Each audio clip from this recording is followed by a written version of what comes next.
Hi everyone.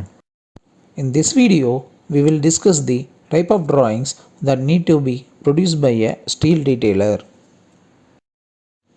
Fabricators need the following drawings in order to successfully erect a structure. Erection drawings, assembly drawings, part drawings. Erection drawings. Erection drawings are used to show how steel members are assembled and connect on site. These drawings show member positions, connection details, and weld specifications.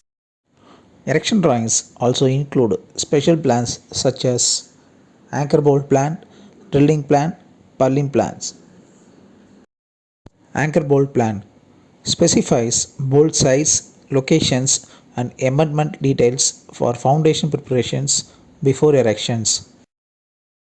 Drilling plan provides locations for drilling holes in existing members. Purlin plan indicate purlin spacing and positioning for proper roof and floor framings. Assembly drawings.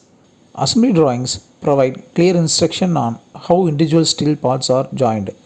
These drawings specify weld symbols, bolt specifications, and connection details. They are used by fabricators for manufacturing and by construction teams for assembly.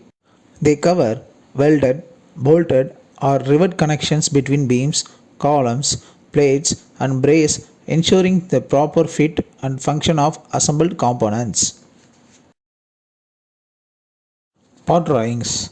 Part drawings provide detail for individual steel components such as beams, columns, brace, and plates. They specify dimensions, hole placements, and material specifications. These drawings are essential for accurate fabrications and CNC machine operations. They provide precise information for cutting, drilling, and processing individual parts, helping to avoid fabrication errors by offering a clear reference.